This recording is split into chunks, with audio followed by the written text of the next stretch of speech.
Thought Bubble Audio.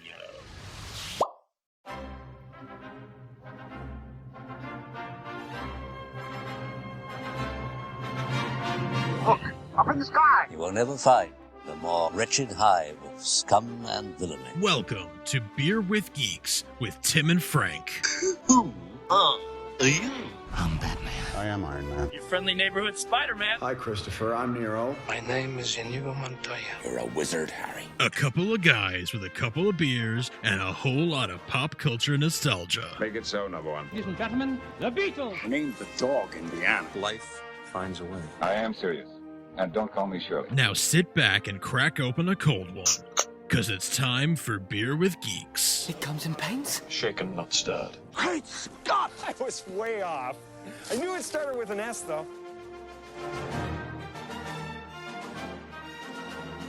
Hi, and welcome to Beer with Geeks, where two geeks geek out with beer. I'm Tim, and with me, as always, is my unexpected friend Frank. How are you today?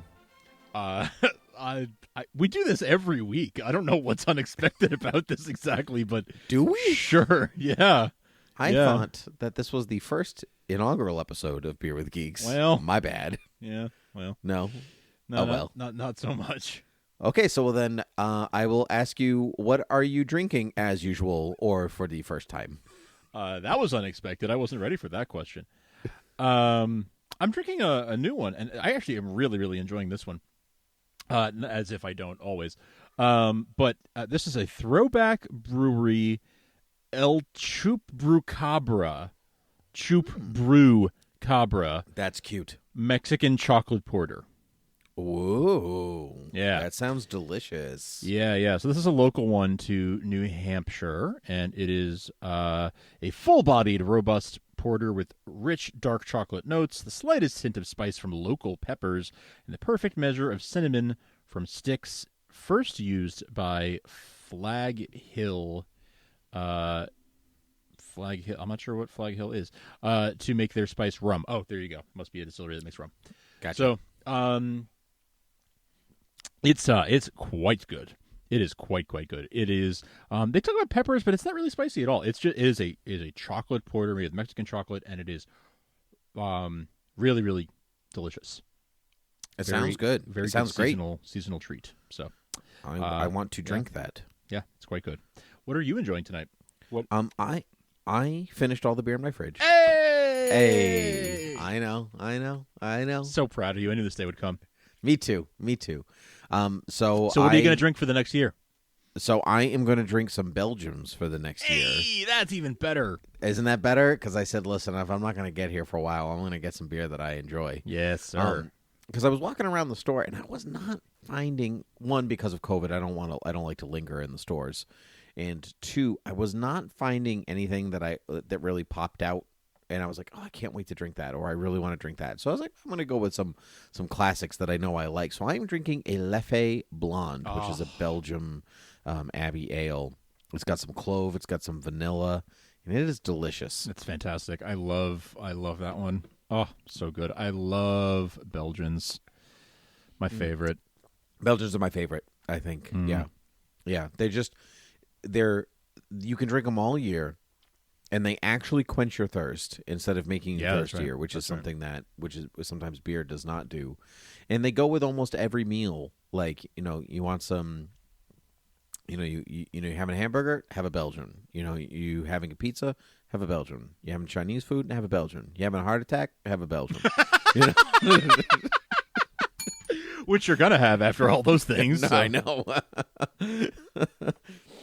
It's not funny, Frank, but that was may not be funny, but it's my life. No, I'm kidding. Yeah,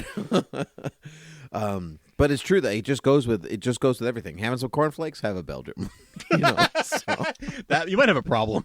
That's true. You might need to talk about that. It really depends if you're a cereal at night kind of person, like cereal for a snack kind of person, or fair. breakfast kind of guy. I'm a both. If I yeah, must be well, honest. we're both breakfast for dinner guys. When the fates allow. Absolutely, and I'm even dinner for breakfast kind of guy. Like last night's meal, like whatever. Why I'll does do it that. have to be eggs or cereal? Nobody, it's not a rule. Yeah, no. I'm totally down with. Actually, one of my favorite things. I mean, like not like really favorite, but like a thing that I really enjoy is like just having cold pizza for breakfast. Like like if we had pizza the night before and there's some cold pizza in the fridge, like I won't even heat it up. I'll just eat it cold, like for breakfast, and I love it.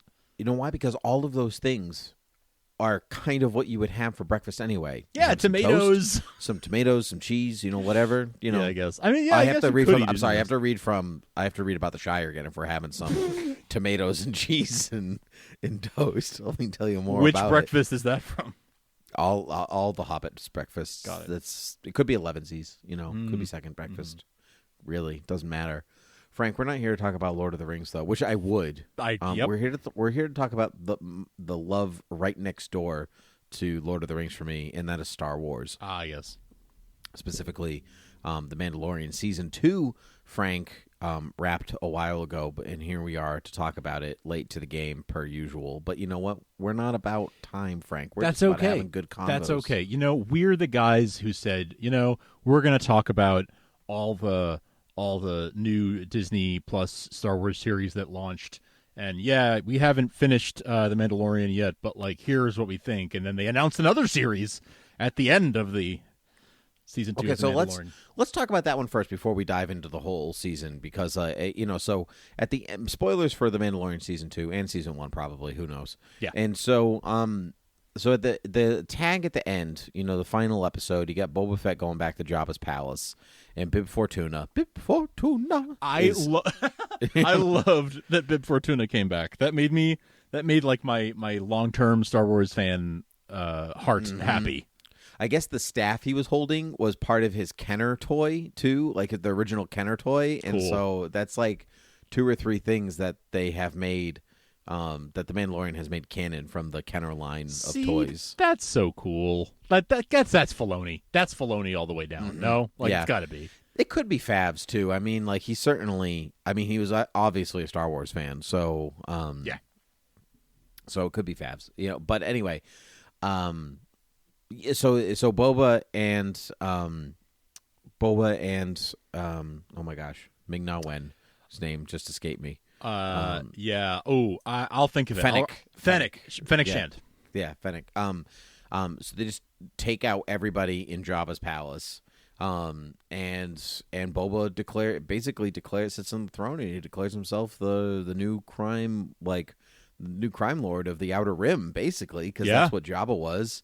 And I guess that's what Bib Fortuna was after Jabba's death. So here we are. We get the Book of Boba Fett, which is a new series. I don't know if it's a mini or a full series, with Tamora Morrison back as Boba Fett, and Fennec Shand, Ming-Na Wen is back, and they're going to be doing bounty hunter, crime underlord stuff, and that's very exciting and unexpected.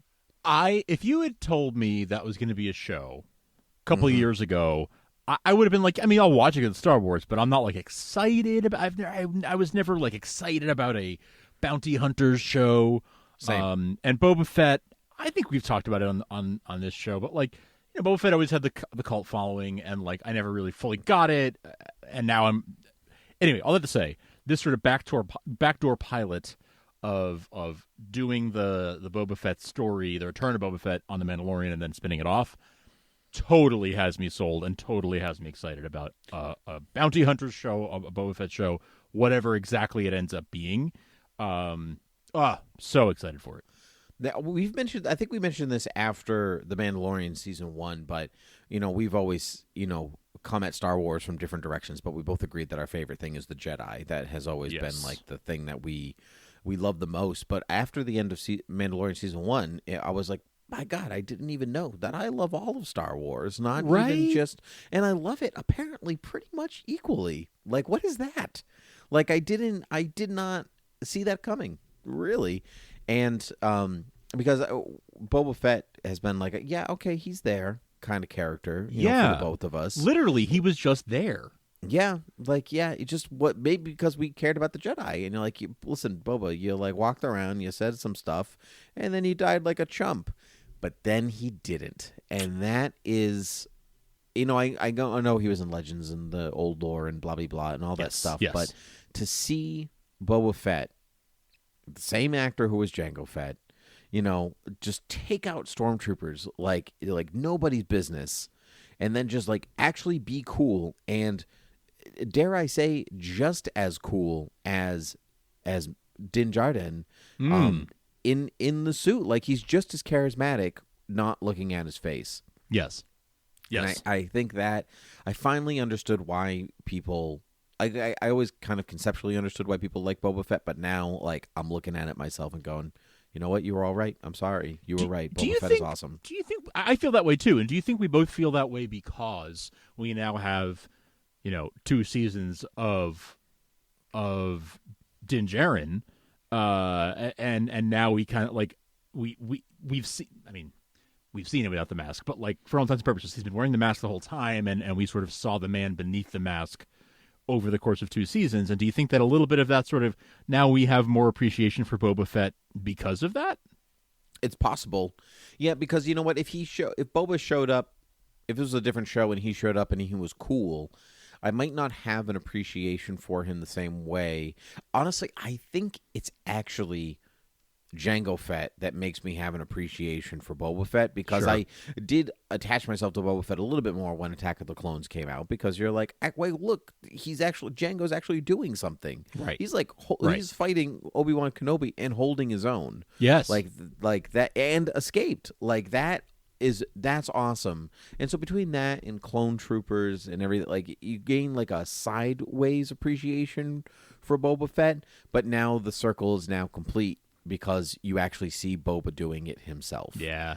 And I think that's a part of it. But to gain an appreciation for who he is as a real character, not just because he can do cool things, but, to, like, what is your purpose? What is your goal? Like, what is your character arc? And, like, we're actually getting a sense of that now. He is a man of his own type of honor.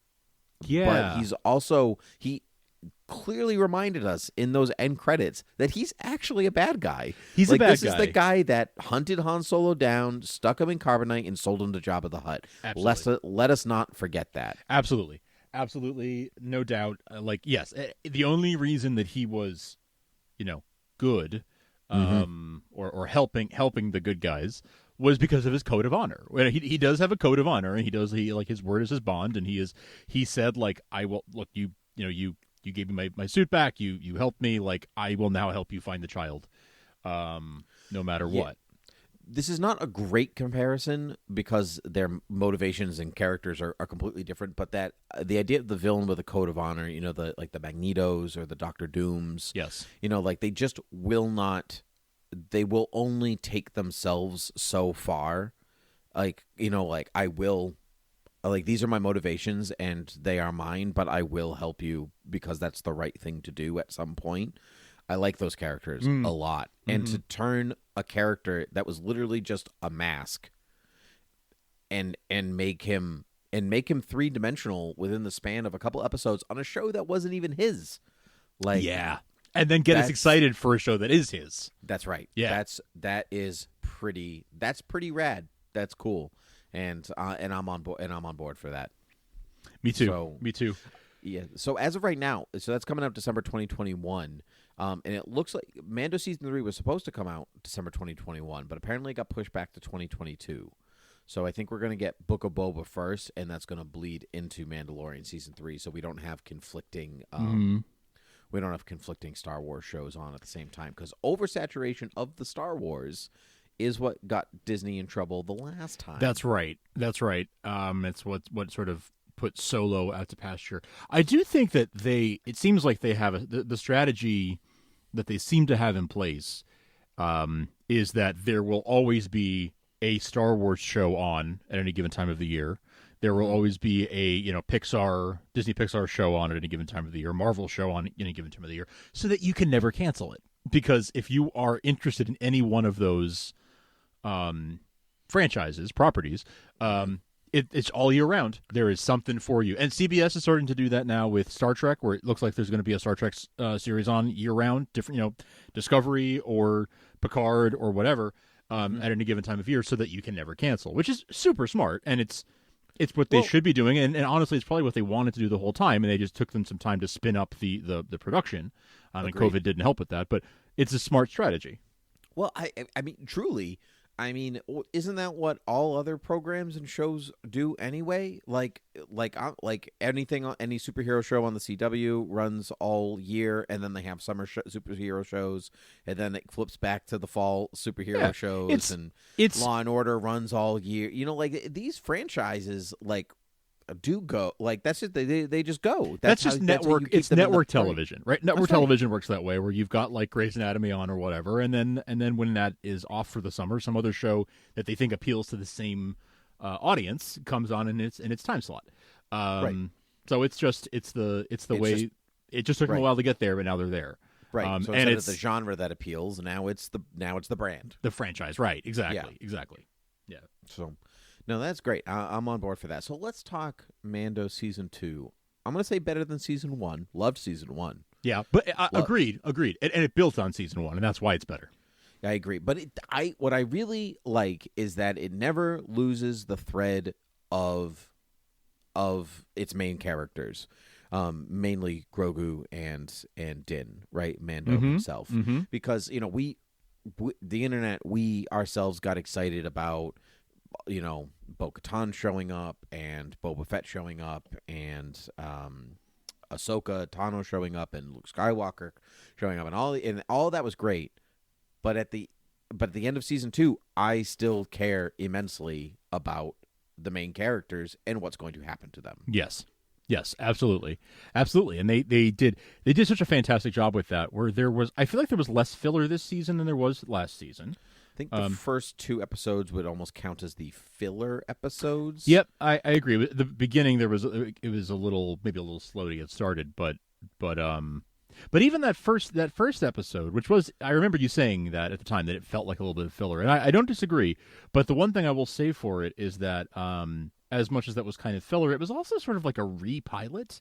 It was almost like they were resetting for Season 2 and sort of giving us like almost like showing us the adventures that happened between seasons, but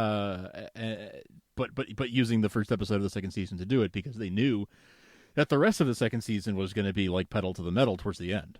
Mm-hmm. No, you're right, and I knew that's where it was going to go, and so I was happy to sit in there because Yes. I'd much rather start a little slow and then just keep revving, as opposed to like you're going to go, and all of a sudden you're like, oh, by the way, I have to like take this fish lady somewhere.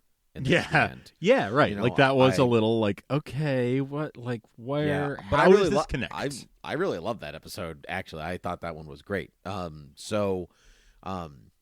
yeah, I saw somebody I can't remember who to give the credit to, but online saying like it's good, it's great that Mando is a serialized weekly show because we would not be talking about how cool Cobb Vamp was or the battle with the Crate Dragon was if you knew that in a couple episodes we were going to watch Luke Skywalker return. Yes, exactly. So you just wouldn't have cared. And so to say like that Crate Dragon was awesome, and we spent a week talking about it, which was great. And then we spent a week talking about the frog, the fish lady, the frog lady, and, and how Grogu committed genocide, and when we talked about that, and then we talked about Bo-Katan, which weirdly still might be my favorite episode. That was of this. so cool. Yeah. I have to say, aside from Ahsoka, which we knew was happening, yes, they were very public about it and publicized it very well. Yeah, they weren't public about who was playing her. That was like the big rumor. No, they didn't ever really announce that Rosario was playing her. Interesting. I guess I'd heard the rumors so much and so strongly that I thought it was official, but maybe if it was never official, that's. I mean, I missed that. I missed that it wasn't official. Season 1, because that picture of George Lucas holding Grogu, she was off camera. Yes, like she was in full regalia. Right. That photo was shot during that episode. Right. Yeah. Interesting. Yeah, I remember. So we knew, rumor or otherwise, we sort of people through reliable sources will say that we pretty much knew it was going to be Rosario Dawson as Ahsoka, and we knew that she was coming. But other than that, like we didn't know Bo-Katan was coming for sure. There were hints, right? Like there was like the graffiti stuff early on in the season and things like that pointed to it, but we didn't know for sure if she'd be coming. But man, oh man, Man, oh man, when that was honestly one of the most exciting reveals of this whole show for me. Up to that point, it was probably the most exciting reveal to see an animated character coming to life in that way, and portrayed by the same actor who voiced her in the animated series. I think that's the coolest bit. It's not the first time that it's happened, and now I blank on why. I think didn't it happen in season 1? There was a character that looped around that I can't now. I'm losing it. But anyway, I cannot recall. But she was great. Katie Sackhoff was engaging, and I mean, she certainly understands her own character, the one that she's voiced for over 3 shows. You know that she's been this character, and they were just cool. It was just a really cool episode. Mm-hmm. And then, you get the whole gang back from season 1, right? You got like a side story with Cara Dune, like joining the New Republic as a marshal, and you get clones, you get clones in a tank, which are more than likely Snoke, right?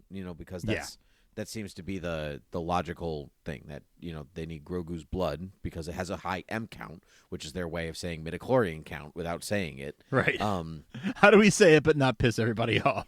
Midichlorian M count. He has a high M count, and that's how they make the Snoke, the Palpatine clone, which is Snoke, which is also Rey's father, right? Mm-hmm. And so it's. I just love that it's bridging. I like that it's bridging the gap with the sequel trilogy while still holding on to the main characters. Like what trouble is didn't gonna get into this week. Like it's this amazing. It's like a Star Wars Slurpee, or like a Star Wars shake or something, where you put in all these not a shake, not a Slurpee, what's the word, a smoothie, a Star Wars smoothie, where you put in all these different fruits and vegetables, and you blend something up, and what you get is this amazing healthy superfood thing that's also really pleasant to drink.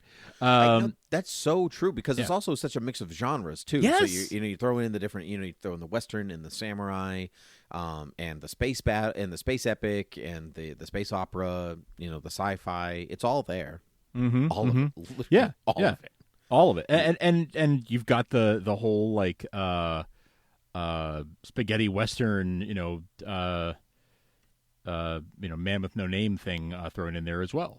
Right, exactly. But then you can take that man with no name spaghetti Western, and then you Filoni can blend that into the Hidden Fortress, like the Kurosawa film with Ahsoka, whereas the place that they're battling looks like the Hidden Fortress. It's not even there it is. It's not even really hiding it. They're just which is crazy. I saw featuring that episode with Ahsoka features the woman she's fighting. One is the goddaughter of Bruce Lee, which was cool. Oh, cool. Which is cool, but that is also the first girl fight in Star Wars. No kidding, really? Yeah, in live action. Star Wars. That's so cool. Isn't that cool? Yeah. I know. Weird that it's taken that long, but yeah. Yep. Mm-hmm. So very cool. What's your I know you don't like this question. What's your favorite episode? I like the Ahsoka episode. That or the finale. Are like the Ahsoka stuff was obviously we got Grogu's name, we got insight into there's more going on inside his mind than we have seen up until now, right? When he's able to communicate with someone through the Force, we get more of a read. It's not just goo goo gaga baby talk. He has thoughts that a 50-year-old being has. So even if that's young for his species, so that was really, really cool, and all that was sort of where all the pieces connect, right? That's what connects sort of season 1 to the second half of season 2.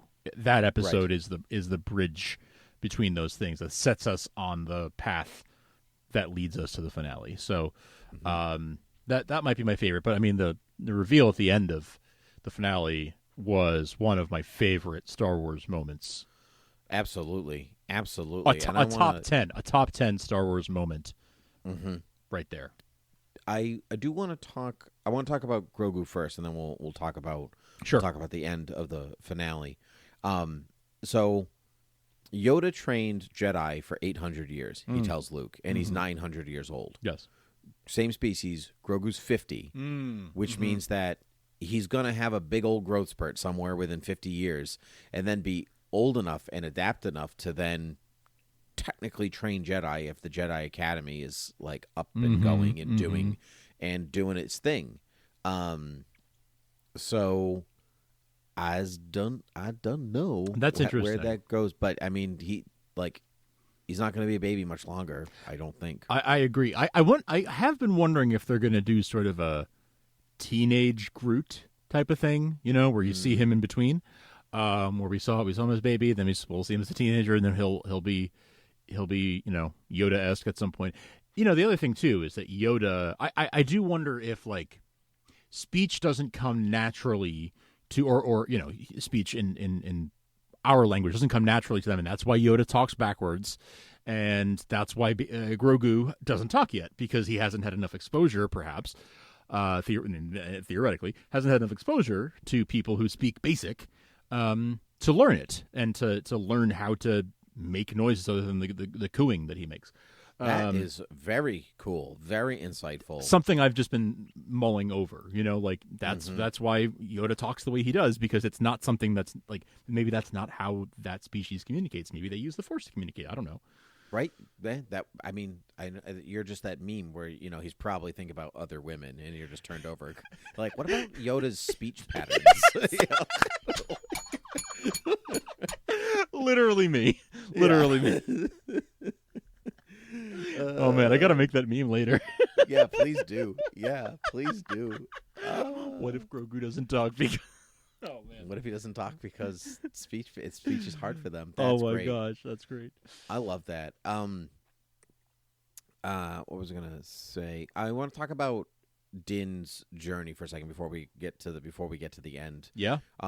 Because he's so militant in his "don't take off the helmet, no living being can see you," blah blah blah. He takes it off in season 1 to save his life. IG-11 takes it off because the droid is not alive. Yes. So he kind of gets over his droids are a problem thing. Yes. Then, it certainly makes its way there. And then finally, he takes off the helmet in the second to last episode, to find out the location of Moff Gideon's ship. And so he just changes everything. By the way, Bill Burr, what a performance. It was so good. So good. Yeah. I didn't know what Operation Cinder was when he was talking about it. He was like, yo, I was part of Operation Cinder.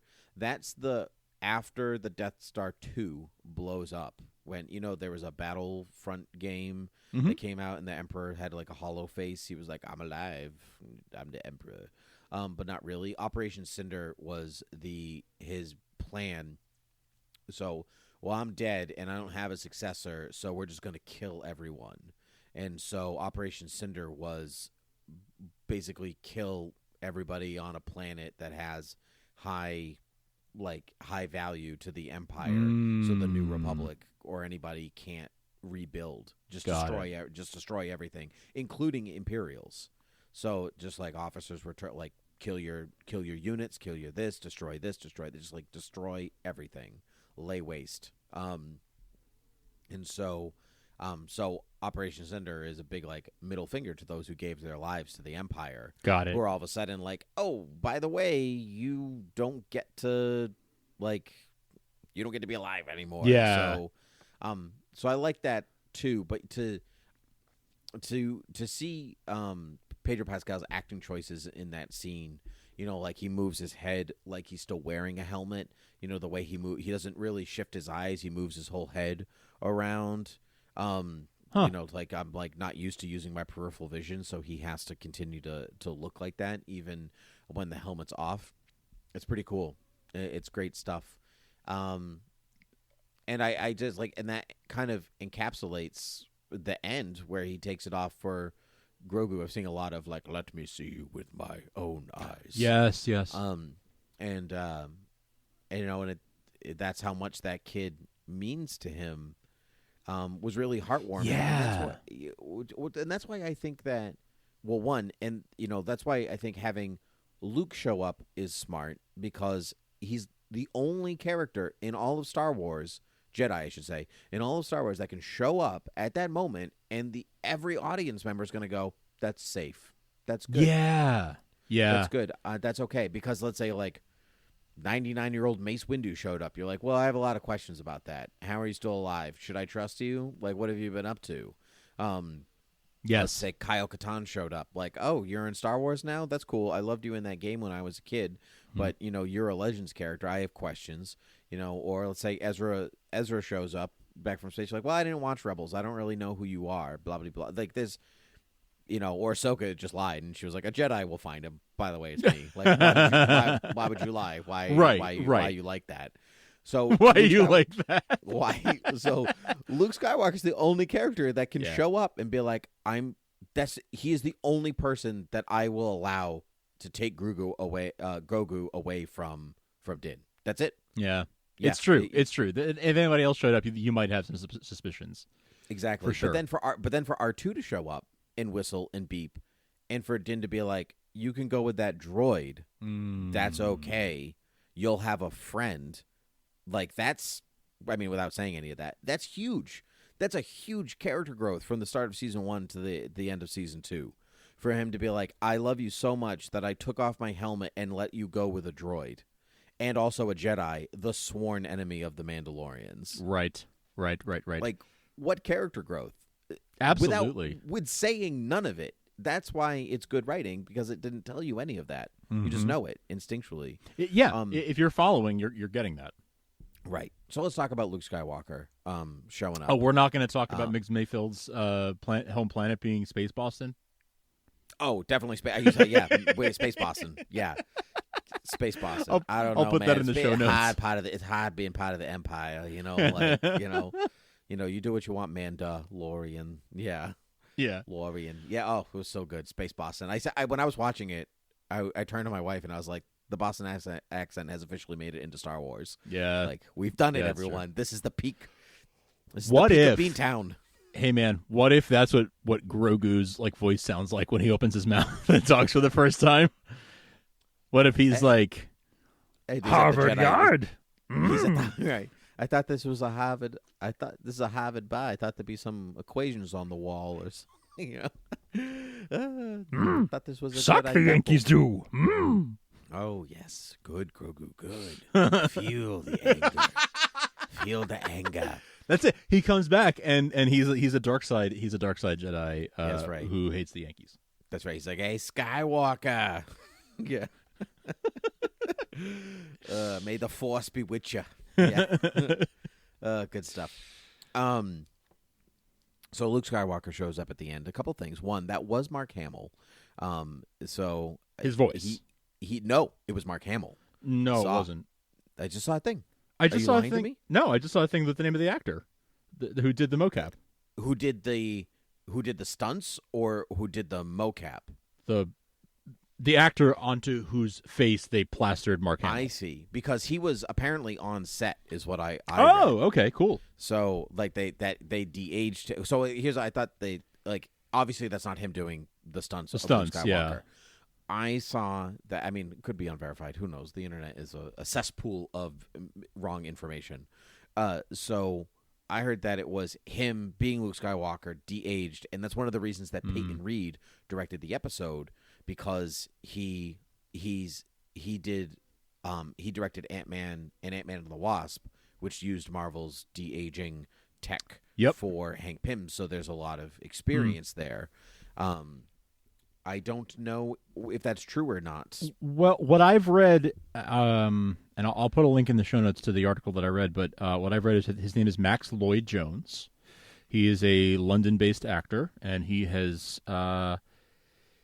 he was the actual in-the-flesh actor, and then they did more of a Peter Cushing thing from Rogue One rather than a de-aging, is what I'm reading. That's is that they changed the face, but had another Yep. actor do the actual physical performance. That was my impression when I watched it, because like, this is weird, but like, he's got a young man's hands. Like, he's not. Yeah, like, yeah. He doesn't have a 65-year-old man's hands. And like, his frame is Luke post Return of the Jedi. It's not Mark Hamill in his 60s. So that was my impression. So I'm going to say that your information is correct and mine was not. All right. So, but either way, that was Mark Hamill being Yes. Luke Skywalker, and it was amazing. Yes, it was. It was flippin' amazing. I made a meme a while, like when it came out, with Joey in his eyes, like, Yeah. Just like, because I'm like watching there, enjoying the episode, and I like knew a Jedi was going to show up, and I wanted to be Luke in the worst way. Like, I just wanted it to be Luke Skywalker, and so I was watching the episode, and I'm enjoying it, and it's good and everything. The fight with Gideon and Mando is awesome, like so cool. Mm-hmm. The Death Troopers are cool, and that's how you do a girl power fight scene, and like all that stuff. It's so great. And then one X-wing, and like I'm pretty sure my eyes fell out of my head When you see one X-wing, and they say one X-wing, one X-wing, and then you see, like, oh man, can you indulge me for a second? Because like, absolutely, yes, go. You see the green lightsaber, and you're like, okay, it has to be, and then you see a black glove, and then you see the other hand is an actual hand, and you're like, he's only got one hand, and he came in one X-wing, and he's got a green lightsaber. But I won't believe it until I see his face. I won't believe it until I see his face. If they don't show me his face and he just like spirits away Grogu, I'm gonna be like, okay, that's a little disappointing, but like cool, like cool. That was It's like probably Luke, but like it would have been the equivalent of Tom Welling not wearing the Superman suit in the Smallville finale. Yes. Oh man, but oh god, then he pulls down the hood and there he is, and in all his uncanny valley glory, and whew. I didn't even care. I didn't even care that it doesn't like that the technology isn't there yet. I don't care. I was so excited that the story is being told. I don't care. It was there enough for me to go, that's Luke Skywalker. Oh, yeah. Just don't watch his mouth. Yes. Yes. Just look at the whole picture. Don't try to pick apart the CG or anything. Like, just know that that looks like Luke Skywalker. And one day, that will look terrible in the grand Star Wars tradition of aging technology. Yeah, of course. Until they do the special edition. But I was so excited. Did he do you know, because I haven't seen any confirmation of this, did he record new dialogue, or did they like take bits and pieces of stuff? New dialogue. Okay. Yeah, because there are some sentences of what he says that are not in any movie. Right. They couldn't have taken the words from anywhere else. Nope. So he figured out a way to make himself sound like he did 30 years ago. Probably a little bit of, I would guess there's a little bit of digital processing there going on sure, too. I'm sure there is. But I get your meaning, and oh man, how exciting! How freaking exciting! Like I did not. When we were theorizing about who's this Jedi going to be, I thought it was much more likely to be somebody else. Luke seemed like the most logical answer, but just from a real world perspective, I couldn't see them doing it. I just thought that was too big and sort of too good to be true, and so excited that it actually was what happened. I was expecting like a recast. Like, I was almost like expecting Luke Skywalker, but I was also expecting Sebastian Stan. Yeah. The guy who looks almost identical to Mark Hamill and would have been the appropriate age. Mm-hmm. Like, just saying. I just watched the Devil All the Time on Netflix, and Sebastian Stan is in that. And like, if you like blink like if you look quickly, you're like, that's just Mark Hamill. Yeah, he looks a lot like 40. Him. It's crazy. He'd be so good. Just give me that. Honestly, Captain Soldier, cancel Captain America and the Winter Soldier, and give me a Luke Skywalker show. Yeah, if he wasn't already going to be in that show, I would say like it wouldn't surprise me if one day we got a series or a film or whatever with him and with Alden Ehrenreich. Yep, and pretend that Billy Lord wasn't in the sequel trilogy and just make her Princess Leia. Yeah, who cares? Yeah. Who cares? I mean, it's her mother, so of course she'll look like her. Like, Exactly. I I did think it was very smart in its own way to not recast, because if you recast, let's say it was Sebastian Stan, you go, oh my God, they recast Luke Skywalker. When are we getting a Luke Skywalker show? When are we getting this? When did this? Digital face replacement showed me this was not a one-time thing, but this was a special occasion. They're not going to do a whole series where he looks like that, right? Like, that's just not going to happen. I could see a recast coming in the future, though. Not like next year. But I could see a recast coming in a few years. Like, this could be the prelude, whether they're planning it or not, could be the prelude to, like, opening up the door to more Luke Skywalker. I do think we'll see Luke Skywalker and Grogu stories in a comic or a novel or something. But we could see something like a new Jedi Order or whatever series or movie or something where they recast, because they have not played in that sandbox yet, and I think very deliberately because they're making us wait for it.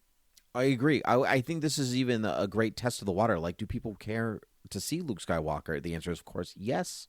Of course we care. Of course we care. But if you can recast Han Solo, if you can recast Harrison Ford, you can recast Mark Hamill. Yeah, once they did Mark that, Hamill, I love you. You will forever be Luke Skywalker, but it's a character. Yeah, exactly. Once you've done that, like, you've opened the door for doing that again. You've set a precedent and made it acceptable. That's right. Here's the thing. So it was like the second thought out of my brain when Grogu goes with Luke is, my God, Kylo Ren is going to kill him. Like, yeah, I mean, I can't see that happening, though. Me either. I don't think that the Jedi training is going to go well. Like, I seriously doubt this is the last that we've seen of Grogu, and I don't really see much conversation about that from people happening either. Like, he's going off with Luke Skywalker, and everyone's like, they'll see each other again. Yeah. He still has the tiny little metal ball from the Razor Crest. Yeah, right? Like, I know. What's the only thing left of the Razor Crest? I think I agree with you. I don't think that he is fated to be a Jedi in the traditional sense. No, I don't think so either. And this Luke Skywalker, what we've always wanted, Luke Skywalker using his lightsaber like a lightsaber, not like a baseball bat. Yeah, and like taking out the Death Troopers like it was nothing, just to really show like how powerful he really is, how powerful he's become in the 5 years since Return of the Jedi. Incredible action sequence. It was so great because you watch the show does a great job at ratcheting the danger of the Death Troopers over a couple of episodes, right? Since episode 4, really, when you get a glimpse to the background, and then finally, like, you see how much of a struggle it was for Mando to take out one of them. That was really well done, right? That was a really good way of showing us how hard it was for him, while also showing us reminding us that the Beskar is like the strongest material in the universe, apparently. That's right. Yes. Just really well, like you said before, they don't have to tell you; they can just show you in it, and they do a really good job at showing you in a way that even if you're not like a scholar of storytelling, you're getting the point. Like, it's coming across to you in a really, really well done way. Mm-hmm. I agree. Beskar's really the vibranium of the Star Wars universe. Yes, exactly. Yeah. So anyway, so you see that Jin taking him out, as it being as difficult as humanly possible. So then to watch Luke kind of come in and take them out like it's no big deal. Like, Qui-Gon and Obi-Wan had a harder time with droid decals and battle droids in Phantom Menace than Luke had here. So it really shows you like the depth of power that he has, playing into the legend of Luke Skywalker, right? The legend that he has become, which makes his fall at the hands of Kylo Ren, at the hands of being a master, all that is so much sadder. Not from an in-story perspective, because all he wants to do is be a Jedi like his father. And there he is. We just literally watched him be a Jedi like his father. I'm seeing a lot of those comparisons with like Vader's hallway sequence and Luke's hallway sequence and all this stuff. Like, but ironically, like, Vader is Vader. He's not Anakin Skywalker at that moment. So like, I'm all missing the point. It's right. It's not the best comparison, but it is visually a cool comparison. Yes, it is. It is visually a cool comparison. You're right. And but so for him to like, training is, power's one thing, but without training, it's nothing. Like, oh yeah, you're 4 months with Yoda. Yeah, you really know all about the training. And so he's like, in his hype, right? Luke's in his own hype right now. And that hubris is what collapses the temple. Yes. That's what Last Jedi is about. And that's what collapsed the Jedi the last time, was the hubris. And so you can understand why he's so bitter at that moment, and why his like force projection in Last Jedi means so much, because he's literally projecting his best self, not the hubris of the Luke Skywalker that we see at the end of Mando season 2, but the actual fully formed, the way he should have been, but he also went down a slightly wrong path. It's great. It's great. 100% to all of that. I love that. That is a great analysis, and I completely sign on to that. I think that's great. Yeah. It does. Good Star Wars like enhances the rest of it, right? Like you should always be able. A new addition to the canon should only like add and enhance and lift up the rest of the stuff, even if it's not something you've specifically thought of. Like when you look at all the pieces and try to put them together, they should only look better after having the new pieces added. That's right. A couple of odds and ends I have from the finale.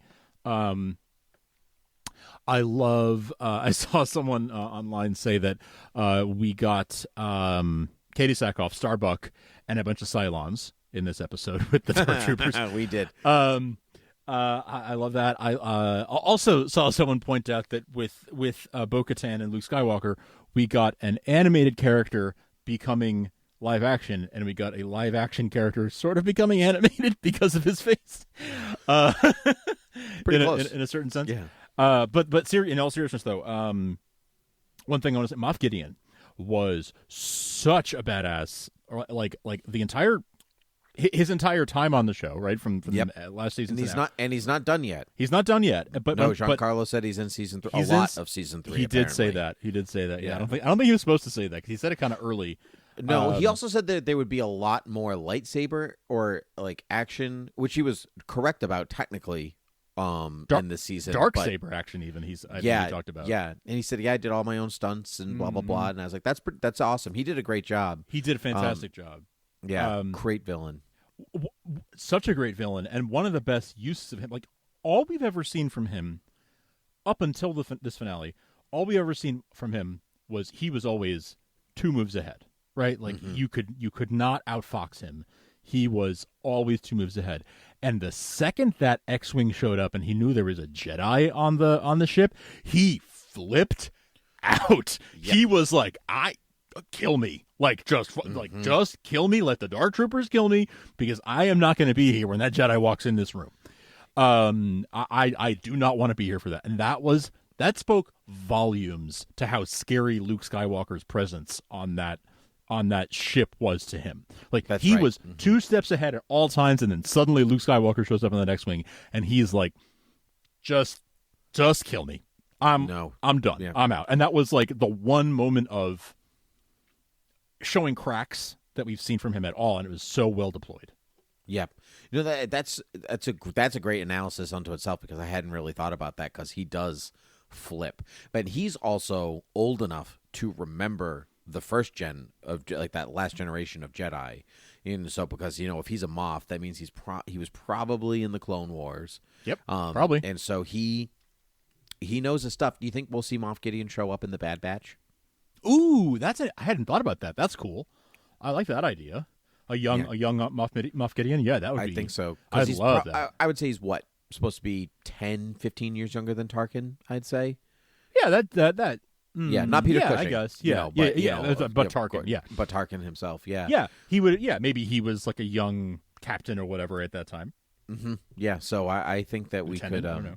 Yeah, we could be seeing him again, which would be very, very cool. I love that. I love that idea. He reminds me a bit of Moriarty. Like, if that's like that kind of villain. Like, I can kick the crap out of you if I need to, but sometimes it would even serve me better to lose. And like the Joker is going to purposely get arrested in the Dark Knight so he can blow things up. Like Sure. he's that steps ahead of you, and I love that kind of villain. He's an excellent villain, and honestly, I think Giancarlo Esposito is the perfect actor to portray that kind of a villain. See, his daughters texted him before the Mando finale, and they were like, "Daddy, if you hurt that baby." We're going to be so mad at you. And I think he texted them back. He's like, I effed that baby up. That's so great. Yep. He's just, he's perfect for that role. And I look forward to seeing more of him. I think season 3 will be, do you think they're going to be like, going to Mandalore or trying to bring back Mandalore, not bring back the glory days? I don't think it's going to be exactly that because so Jin has the Darksaber, and he can't give it to Bo-Katan, and he just can't give it to her, even though Bo-Katan picked it up off the ground. In Rebels and was like, it's mine now. So, but I would like to know how she lost it in the first place. I saw speculation that maybe that's why she knows that she can't, like the lore around the Darksaber. Like she went against it once, and maybe something went wrong, south, and so she knows that she can't violate it again. That makes a lot of sense because that's what Moff Gideon says. It's the story that matters. Yeah. The saber is just the saber. It's just a weapon, but it's the story that matters. As he was saying that, I was thinking like this sounds like a retcon, and I at the moment I wasn't retrieving Bo-Katan already picked it up once, but I was like, this feels like they're adding this on. It feels like a retcon, but like I'll check Wikipedia later, and that's the best theory I've heard so far, and that's sort of my headcanon for right now until they tell us otherwise. That maybe she violated it once and she's seen what happens when you violate that, and so she's not going to mess around with it again. Nope. No, she's not. No, which is fine. Which is cool. So I'm excited to see more Bo-Katan. Personally. Me too. Give her a series at some point. Right. So I think it's not so much a series for her that it's so much that it's gonna we're gonna wrap into this show a bit, and yeah, probably. So we've moved from bounty hunter western into maybe bounty hunter Mandalorian politics, because he's still a bounty hunter. Like that hasn't really changed. He still needs to make his way, but also he has also taken off his helmet, and you don't think that's not going to make its way back to to his tribe, I think it's going to be a little bit of a manhunt for Mando. That's interesting. A Mando hunt, if you will. I do think that his taking off the helmet was obviously motivated by he cares so much about Grogu that he'll violate his own code, but I got to think that Bo-Katan calling him a cult member got in his head a little bit, and he's a little bit questioning whether or not he still wants to follow the way. Absolutely, but that doesn't mean that they're not going to come for him. Correct. I think that it's more that, and plus that means, if Bo-Katan really has to take the Darksaber in battle, she's gonna have to surprise him to do it. It's not like they can be like, okay, let's do it, and he'd be like, oh no. And I know. Yeah, I was thinking I was already thinking about that. Like, will she fight him for it? Will he lose it to someone else and then she fights them? Like, what happens? How does that play out? They're a warrior culture, so right. That's just part of how they function. I have to fight you for this. I have to arm wrestle you. Here's what I want. I want him to lose it in battle to the armorer, whose name I can't remember right now, but the female Mandalorian who gave him his Beskar armor. And then I think it's just the armorer. I don't think she has a name. Okay, maybe that was just her name. And then Bo-Katan goes and fights her for it. That would be satisfying. Like when they hunt him down, they fight him, they take the Darksaber in the shuffle, and then, later that season or the next season, Bo-Katan gets it back in battle against them. That would be so satisfying. That would be very satisfying. Do you think that they were wise to end the Grogu storyline within season 2? I don't think it's over, per se. No, but the search, the Jedi search. Yeah. Yes, because I think that Grogu is going to disappear for a little while and then probably be the saving grace at some point in season 3. Like he's going to come back and save Mando's ass or something. And so he would need to have been trained for that to work out. So it's going to be one of those things where when you look back in retrospect, all the pieces fit together like a Lego. You know, it It's fit true. together beautifully. Yeah. You mean a Lego like this Stormtrooper helmet? Oh, dude, you did one of those too? Yeah. Nice. Yeah. My So second day of vacation was well spent. So your first day, you put together a TIE fighter pilot helmet. Bam. And nice. And then day 2, you did a Stormtrooper. I love it. I love it. You are making good use of your vacation. Thank you. I'm out of Legos, so if anybody wants to send me more, Email us beerwithgeeks@gmail.com to get you Tim's address. yes, please. Yeah, I'm out of Lego sets. I try every vacation to like make a Lego set. That's like a keep my brain active, do something while I'm watching TV. So these helmets though are way cool. They're like way cooler than I thought they were going to be. I was like, oh, do I really want to make just a helmet? Yes, I do, because it comes with a little stand. Yeah, that is cool with a little plaque and everything. That's really neat. Yeah. What do you do with them when you're done? Do you display them or do you take them apart? The last one I bought, not bought because I was given to as a gift. The last one I built was Hogwarts Castle, and that is currently sitting on a bookshelf. And these are also sitting on a shelf. So one day I'll dismantle them, I think. So then you just have little Lego pieces around. What I really would like to do is get like a big sewing kit and put like pieces in. So you could save the books and rebuild something if you ever wanted to. You just know where the pieces are. Yes. It would require tons of organization, but you know what? When you're watching TV, you might as well be doing something. I'm kind of fine with my Legos. I want some way to like build it once, enjoy it, look at it for a couple of days, and then take it apart and send it back. And get Isn't another there a some kind of online thing that does that? There was a service that did that, but they went out of business. They were sort of the Netflix of Legos. They were like, instead of DVDs by mail, it was Legos by mail, and you put together the set and then send it back when you're done. We'll send you another one, and you have a queue of all the ones you want to do, but they didn't last. Well, now I have a question. So, like, if you got like if all the Lego, so if I like took apart this Stormtrooper helmet and I put all the pieces in a box with the instructions and sent it to you, is that good enough, or do you care that it's like bag 1, bag 2, bag 3? As long as I have the pieces, I don't care. You don't care? Because like because I don't know what to do with them after a while, because I don't want to keep Hogwarts Castle up there for 50 years. That's why I don't do more of them, because they're expensive and then it's done. Right. And then it's like, okay, well, like if there was like a, even if there was like a forum where people did like an exchange of like, hey, I'll trade you this one for that one, of like things of like value or whatever. Because one day I will take them apart and I will put the pieces in a box and send it to you. Like I don't care. I'll take it, but then it's like, then what do I do with it, right? Then like send it back to me and I'll build it again. All right, well there you go. There you go. Well, we're if people want to find us on the internet and send us Legos, they can do that at beerwithgeeks.com. They can find links to our other shows on the Thought Bubble Audio Network, thoughtbubbleaudio.com. They can find links to the Patreon, patreon.com/thoughtbubbleaudio, which is how we stay in business. They can find beerwithgeeks@gmail.com, which is where they can email us and ask for our addresses to send us Legos. And they can find us anywhere podcasts are found. Apple Podcasts, Spotify, Stitcher, Amazon, everywhere. We are on all those places. All your voice assistants can play us, all that fun stuff. Please rate and review us in those places while you do that, because that really does help us immensely. If you're not subscribed in one of those apps already, I would highly encourage it, because it does help us. It helps you find new episodes of the show as soon as they come out. You never miss one. And you can, of course, follow us on Twitter at BeerWithGeeks. I believe that is all of the requisite places.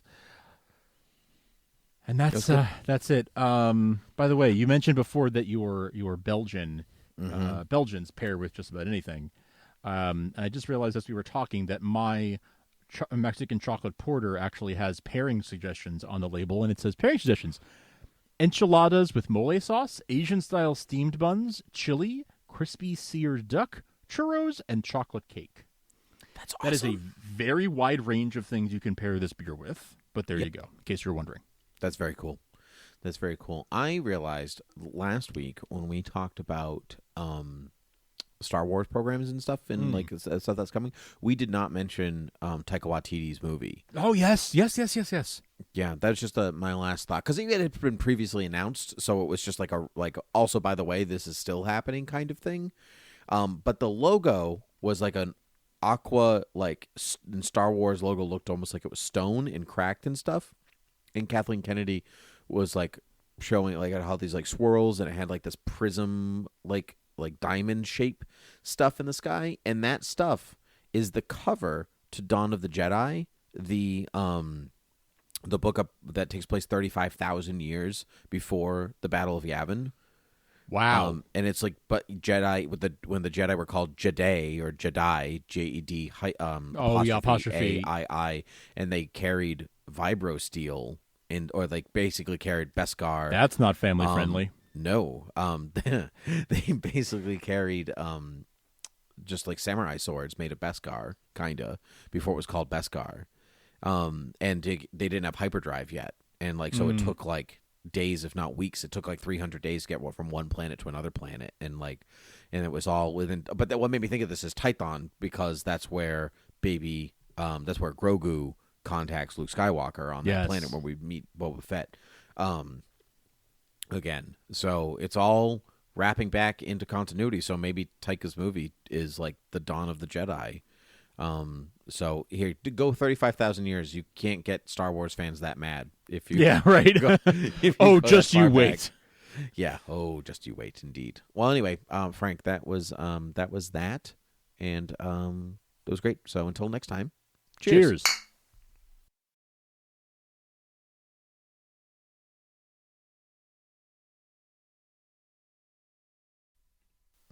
Since you're you're still doing some stuff, I'll just read from this book. This book is largely concerned with hobbits, and from its pages a reader may discover much of their character and a little of their history. I'm going to need a drink. Will also be found in the selection from the Red Book of Westmarch, which has already been published under the title The Hobbit. That story was derived from the earlier chapters of the Red Book, composed by Bilbo himself, the first hobbit to become famous in the world at large, and called by him there and back again, since they told of his journey in the East and his return, an adventure which later involved all the hobbits in the great events of the age that are here related. Did you fix it yet? I did. That was cool. Nothing motivated me to fix it like that. How can I make this stop? Let me fix my audio. That's how my wife and I stop talking to one another at night, and she'll be saying something. I'm like, do you want me to read from my book? And then I'll start reading it. She'll be like, okay, good night. All right, I'm done with you. Yep. Okay. Thanks. Goodbye. I'm ready for this day to be over. Yeah. That's good stuff. Funny. All right. Cool. Thank you for giving me... Do you want me to delete any of that? Because I've been recording for like a minute. No. That's going on the end of the episode. Thank you very much. Fantastic. Okay.